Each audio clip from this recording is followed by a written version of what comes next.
에레미야는 BC 6세기 말에서 7세기 초까지 남한국 유다에서 활동하던 선지자입니다. 에레미야라고 하는 뜻은 하나님이 보내셨다라는 뜻을 가지고 있습니다. 에레미야서의 대부분은 유다가 멸망하기 직전의 시대 상황을 자세히 기록하고 있습니다. 유다가 멸망한 것은 한마디로 하나님께 악을 행하였기 때문이라고 말합니다. 그러면 하나님 앞에서 악이란 무엇일까요? 거짓, 불의, 우상숭배 등 여러 가지로 설명할 수 있지만 악이란 하나님에게서 그 마음이 떠난 상태를 말하고 있습니다. 즉 다시 말하면 그 마음속에 하나님이 계시지 않는 상태를 말합니다. 하나님을 의식하지 않고 살아가는 것이 악이라고 성서는 말합니다. 그러므로 국가나 개인이나 이 세상에서 흥황하고 행복한 삶을 원한다면 하나님께로 돌아와야 하는 것입니다.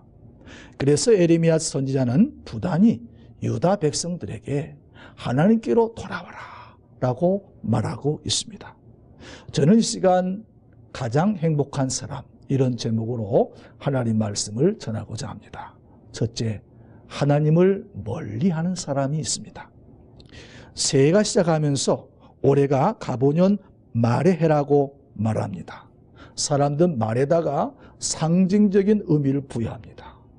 그래서 올해를 청마해라고 합니다.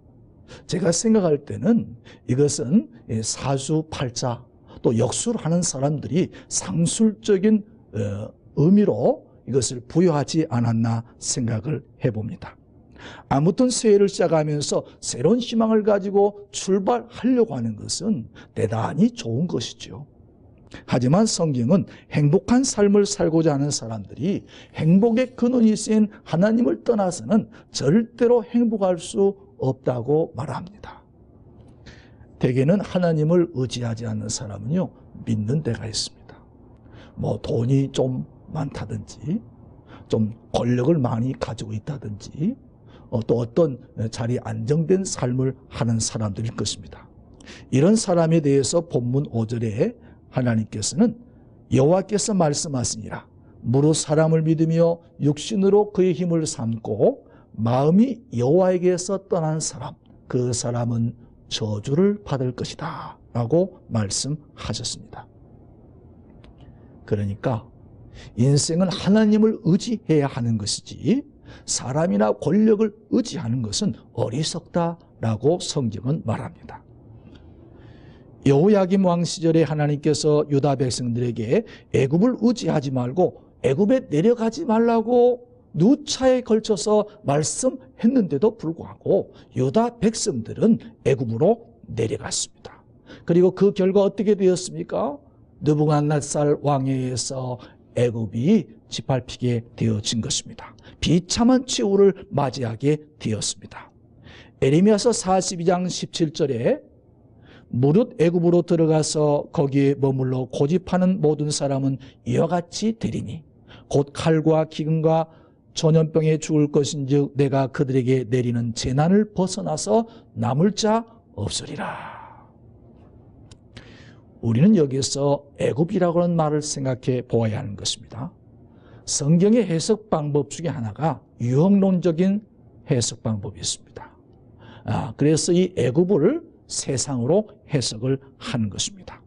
즉 다시 말하면 이 애굽은 하나님이 없는 세상입니다. 바로 이 애굽은 하나님이 지배하지 않는 곳입니다. 이것은 이 세상의 어둠이 지배하는 곳을 말합니다.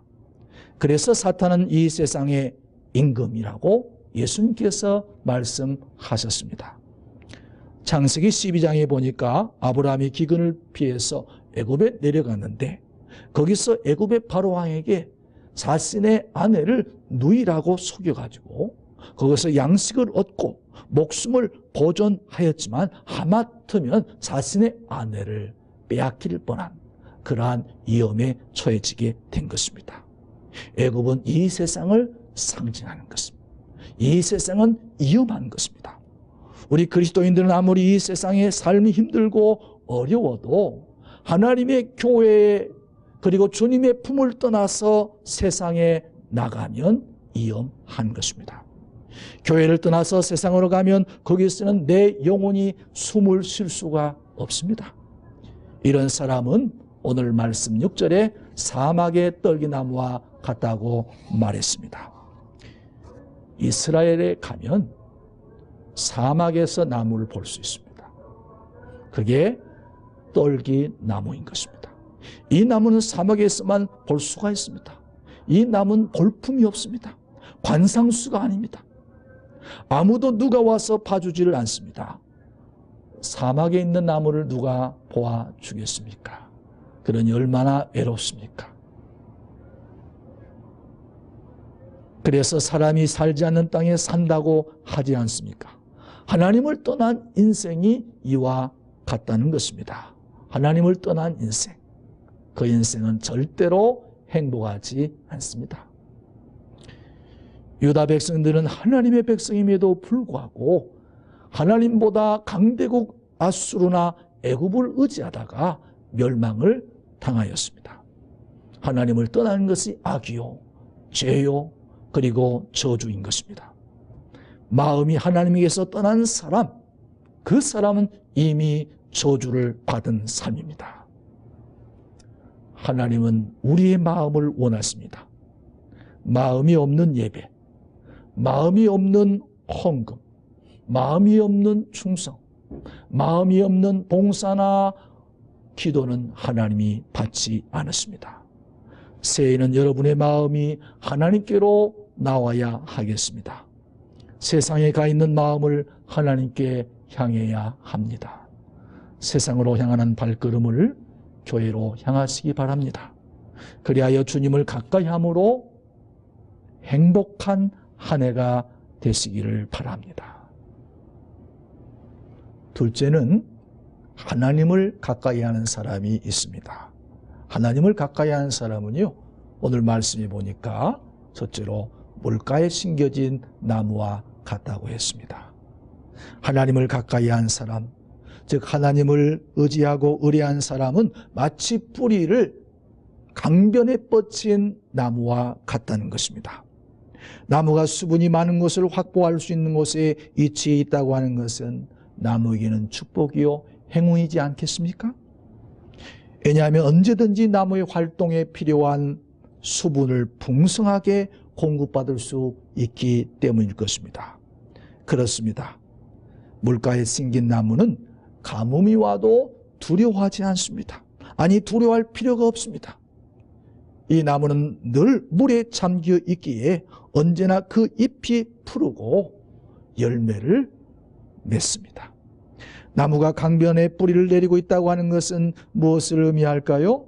이것은 말씀과 묵상 그리고 기도 생활이 마르지 않는 삶을 가리킵니다. 늘 하나님 말씀을 가까이 함으로 그의 심령이 사막이 되지 않습니다. 그의 심령 깊은 곳에는 은혜의 샘이 흐르고 있어서 그의 모습은 늘 웃음이 가득하고 예수님 때문에 행복한 미소가 늘 있는 사람인 것입니다. 이런 사람은 사람들에게 은혜를 가져다 줍니다. 그리고 만나면 만날수록 포근하고 편안해지고 그렇습니다. 물가에 심겨진 나무가 뿌리를 강변에 뻗치고 수분을 빨아들이듯이 이 사람은 늘 하나님의 말씀을 묵상함으로써 영의 양식인 말씀을 늘 빨아들입니다. 뿌리를 내리는 것만으로 만족하는 것이 아니라 쉼없이 말씀을 빨아들이기 때문에, 그리고 그 말씀을 자신의 삶 속에 적용함으로, 그리고 그 말씀 안에서 살아가는 것입니다. 또한 더위가 올지라도 두려워하지 않습니다. 나무가 더워지면 말라 죽습니다. 지난 여름에 굉장히 더웠죠. 제가 지난 여름에 우리 주변에 산의 나무잎들이 축축 처지고 늘어지고 너무가 더우니까 이 생기가 없이 말라 죽는 것을 보았습니다. 그러다가 말이죠. 비가 오니까 나뭇잎들이 생기가 들고 쭉 늘어진 그 잎사귀가 이렇게 생기가 들어가지고 이렇게 푸른 것을 제가 보았습니다. 물가에 심겨진 나무는 잎이 청청하다고 말씀하십니다. 미국 캘리포니아에 에덴이라고 하는 도시가 있습니다. 그 도시는 원래 사막이었습니다. 그러나 미국은 후보댐을 건설하고 그 사막에 물을 대기를 시작했습니다. 사막에 물이 들어오기를 시작하다 그것이 변하기를 시작했습니다. 그 뜨거운 태양볕과 생명수를 이용해서 그곳에 오렌지를 경작을 하였습니다. 그곳에서 나는 오렌지는 태양열이 너무나 강력해서 세균도 없고 그래서 소독할 필요도 없고 그래서 또한 당도가 아주 높다고 합니다. 세계적으로 유명한 캘리포니아산 오렌지가 이렇게 해서 생산되어진 것입니다. 우리도 마트나 대형마켓에 가면 캘리포니아산 오렌지를 볼 수 있고 또 우리가 사서 맛볼 수 있습니다. 지금도 오렌지 카운티라고 해서 시가 형성되어 있습니다만 예전에는 그것이 다 오렌지 밭이었다고 합니다.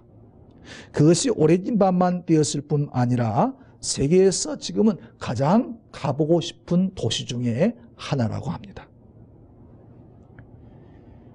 이스라엘을 여행하다 보면 사막이 많아가지고 나무가 우거진 것을 볼 수가 없습니다.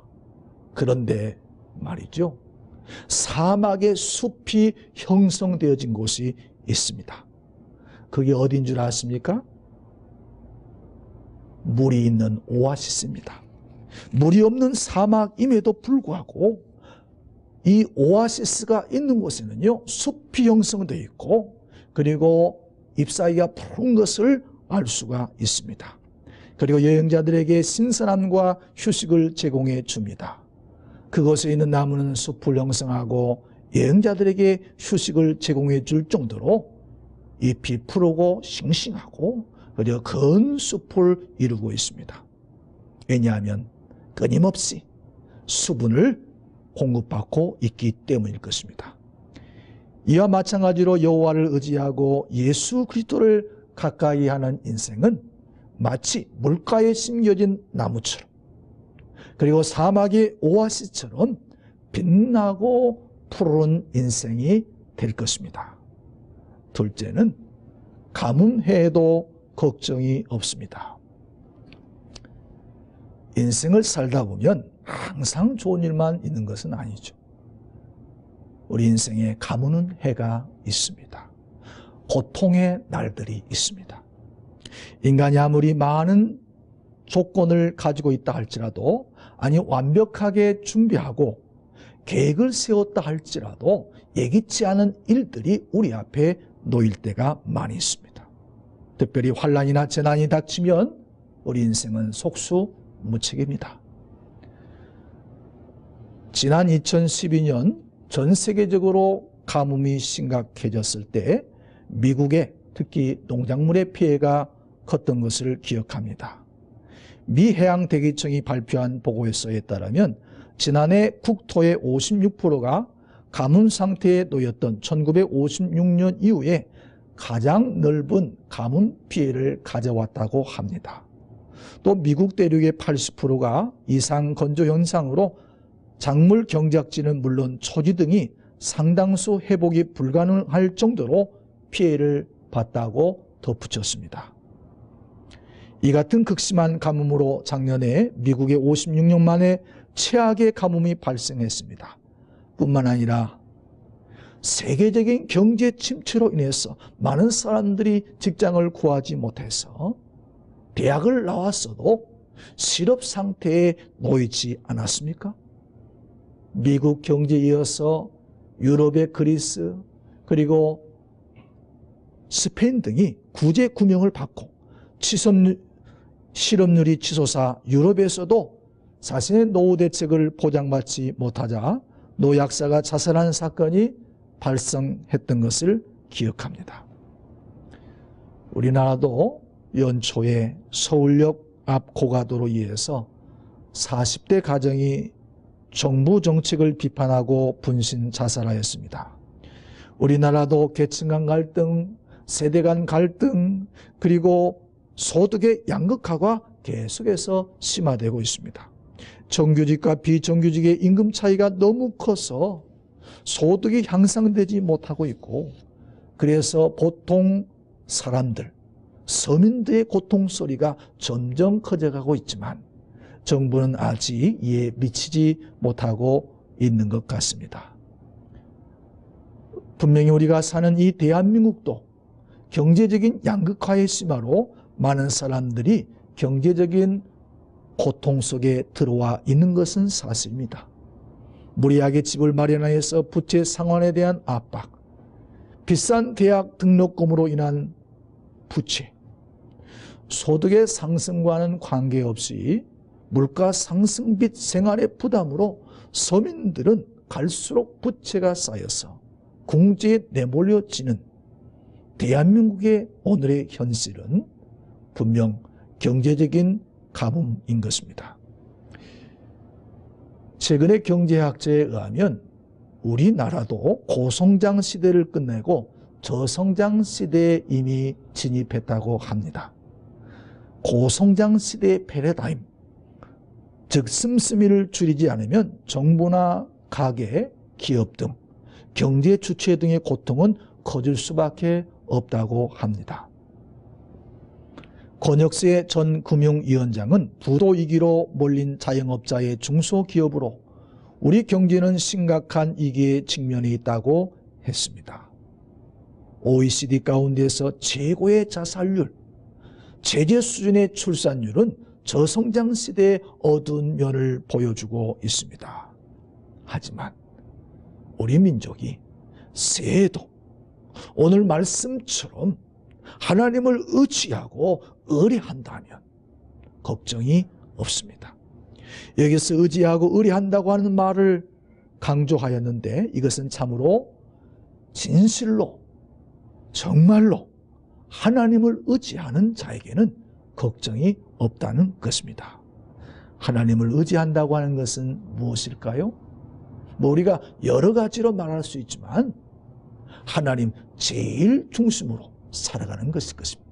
삶의 우선순위를 하나님께 두고 살아가는 것일 것입니다. 그러면 2014년도 새해에는 세계적인 가뭄과 경제적인 고통이 온다 할지라도 하나님께서 반드시 축복해 주시고 그런 사람을 보장해 주실 것입니다. 셋째로 반드시 결실하게 되어 있습니다. 본문에 하나님을 가까이하고 하나님을 의지하고 의뢰하는 사람에게는 마치 물가에 심겨진 나무처럼 그 뿌리가 강변에 뻗쳐서 가무는 해에도 걱정이 없다는 것입니다. 잎이 푸르고 청정할 뿐만 아니라 반드시 결실을 맺힌다는 것입니다. 예수님께서도 요한복음 15장에서 나는 포도나무요 너희는 가지니 저가 내 안에 내가 저 안에 있으면 많은 과실을 맺는다고 말씀하셨습니다. 시편 92편 14절에 보니까 의인은 늙어도 여전히 결실하며 진액이 풍족하고 빛이 청청하다고 했습니다. 그렇습니다. 하나님을 가까이하고 새해도 예수님을 가까이하고 하나님의 교회를 가까이 하는 사람은 반드시 결실이 있습니다. 열매가 있습니다. 축복이 있습니다. 지난해 31일 KBS에서 연기대상 시상식이 있었는데 제 일부 시간에 나온 시상자 가운데 세 사람이 시상 소감에서 이런 말을 했습니다. 상을 들고서는 제가 이 상을 예수님께 드리겠습니다. 제가 이 상을 주님께 영광을 돌리겠습니다. 이제 연말 시상식에서 상을 탈 때 하나님께 영광을 돌린다는 말을 듣는 것은 이제 흔한 일이 될 정도로 많은 크리스찬들이 방송에 나와서 하나님께 영광을 돌린다는 그러한 말을 들을 수 있습니다. 우리가 이름만 보아도 저 사람은 크리스찬이구나 하는 것을 그냥 알 수가 있습니다. 청주 출신 가운데 유명한 아나운서가 있습니다. 여러분들이 잘 아는 김성주 아나운서입니다. 이분은요, 청주에서 목회하시는 그 목사님의 아들이십니다. 그런데 이분이 자기 아버지가 목사님이신데 어렸을 때 너무 어렵게 살아가지고, 그렇지 않겠습니까?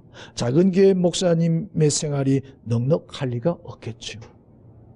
근데 어렸을 적에는 아버지에 대한 반감이나 오해 같은 것이 있었는데 방송에 나와서 그 아버지가 자신에 대한 사랑을 이야기할 때 눈시울이 뜨거워졌다고 합니다. 아버지가 자신을 그렇게 사랑하는지 몰랐다고 하는 것입니다. 사람의 운명은 그 사람이 삶의 근원을 어디다 두느냐에 달려 있습니다. 사람을 의지하고 그 마음이 하나님을 떠난 사람은 오늘 성경 말씀에 그 인생은 사막의 떨기나무와 같다는 것입니다. 그 나무는 행복하지가 않습니다. 그 사막의 떨기나무가 어떻게 했습니까? 결국 그 사막의 떨기나무는 말라서 죽게 되어 있는 것입니다. 하지만 그 마음을 하나님께 둔 사람, 그 마음을 우리 주 예수께 둔 그 사람은 반드시 그의 삶 속에 열매가 있습니다. 축복이 있습니다. 그리고 그에게는 성공이 있고, 그리고 하나님의 은혜가 있습니다. 지난 2일 청주 지방의 목사님 장로 할례식이 명암타워에서 있었습니다. 매년 해마다 장로님들께서 목사님을 대접하는 그런 자리입니다. 그런데 거기에서 타 교단에서 목회하시는 목사님이 축사를 하셨습니다. 자신의 집안을 이야기하면서 자기 집은 아주 시골인데 지금도 포장이 되어 있지 않은 아주 작은 동네라고 합니다. 그런데 자신의 아버지는 장로님이셨는데 시골의 목사님이 너무 어려우니까 그 장로님이신 그 아버님이 논 6마지기를 하나님께 바쳤다는 것입니다. 그 당시에 논 6마지기면은 한 가족이 살아갈 수 있는 그러한 터전이라고 합니다. 그리고 자기 어머니는요, 시골에 그 형들이 내려와서 사과박스나 그 다음에 과일을 사오게 되면 반절을 뚝 떼가지고 목사님 댁에 먼저 갖다 드렸다는 것입니다. 그래서 이분이 불만이 많았대. 아니, 우리 가정은 9식이고 목사님 가정은 몇 식구밖에 안 되는데 왜 반절을 떼어서 나눠주나. 그런데 그 장로님의 가족들이, 그 형제들이 잘 되었다고 하는 것입니다. 한 분은 서울시청에 근무하시고, 또 한 분은 서울시경에 근무하시고, 또 한 분은 서울 MBC에 근무한다는 것입니다. 그런데 그 형제 중에 그 자녀가 서울대 치대를 나왔는데 그 조카가 배우자를 재벌의 딸을 만났다는 것입니다. 그래서 그 장인이 그 사위에게 7층 빌딩을 사주고 그리고 55평 아파트를 사주었다고 합니다. 그래서 이 목사님이 가만히 생각해 보니까 다 이것이 우리 부모님들이 하나님께 뿌린 씨앗이 아닌가, 죄종을 섬기고 하나님을 위해서 충성한 결과가 아닌가라고 생각하면서 이런 간증을 하였습니다. 사랑하는 성도 여러분, 2014년 가보년 한 해 우리의 마음이 하나님께로 가까이 있어야 하겠습니다. 비록 우리에게 더위가 오고 가뭄이 온다 할지라도 절대 주님을 떠나지 마십시오. 여러분의 삶의 근원을 어디에다가 두시겠습니까? 사람이나 물질이나 세상 권력이나 명예에 두지 마십시오. 그것은 사막의 떨기나무 같은 인생이 될 것입니다.